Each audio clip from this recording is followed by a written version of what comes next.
Li Amedê malbat li ber avahiya Partiya Demokratîk a Gelan HDP dest bi çalakiya rûniştinê kirin û malbat îdia dikin HDP zarokê wan şandiye serê Çiyê û Sûriyeyê.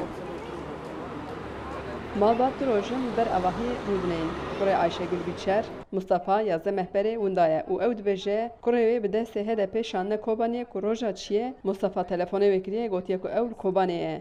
Êdî bes artıq dilê dayika neşewtînin hem zarokê xwe dixwazin zarokê me gerî bişîn saxî mirî zarokê me ji me re biçînin em dev ji mücadeleyê bernadin em ê hêjî devam bikin.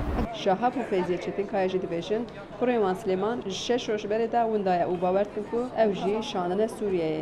Em pavoka o bila xwedê beka migo beka lîza gîrî were. Min zawayê bêhnê nebedî xwedê zanda. Dibê derbas bi Sûriye bûyî. Destdû rasa nizanim. Ta dibê gelek dibê ama virayê nav şehîdayê. Megum bika pê bigirim bernadam. Heta Çînê vam dixelas kir. Vala em zîna nakiçû. Tu hêvîskî yani rûniştina te peydekî bide? Wala nizanim xwedê zanim.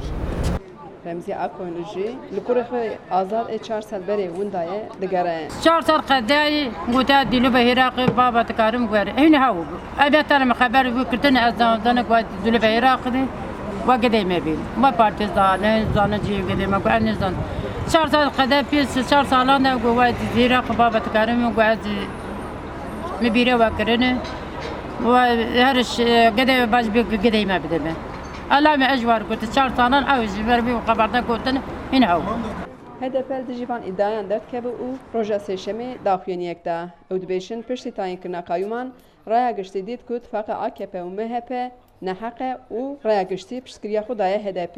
Hevserokê HDP Amedê Zeya Ceylan destnîşan dike AKP berê malbatan dide HDP û dixwazin bi van çalakiyan HDP reş bikin. Yani ku şer qazanç dike kestineye em her tim siyaseta xwe politika xwe servê wek HDP me servê meşan û دوی مرحله ده هاتبون و تشتی جمع خواستن ام جبو خن حقیقت بینن هر ام دیالوگ به مالبات راجع دیتین اما پر خویایه جدر وتین علماندن سر علماندن ettin bir rudine جبو ki mesela anakal siyasete de pişki hinki de raya geçti de te xuya kirin ya ben pebkin hinki mesela kriminalize bikin Ali dîsa dixwazim bêjim 24 saat derdora HDP hatiye girtin hem aliyê tomaya hem aliyê polîsa em bixwe em diçin ku derê em bin taqîb edene wek havel ê ku HDP siyaset dikin ê ku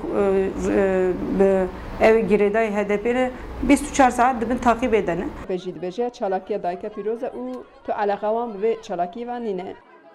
Roja sêşemê çend endamên Partiya Vatan jî ji bo piştgiriyê bidin malbatan hatin ber avahiya HDP lê parlamentera HDP Remziye Tosun got Partiya Vatan ji bo provokasyonê hatiye û dijî hatina wan derket. Ji malbatan jî hin kes bi ser Remziye Tosun veçûn. Malbat dibêjin ku heta ku ji zarokê xwe agahî nesînin dest şalakiya xwe bernadin. Xecî Can Farqîn, Dengê Amerîka, Amed.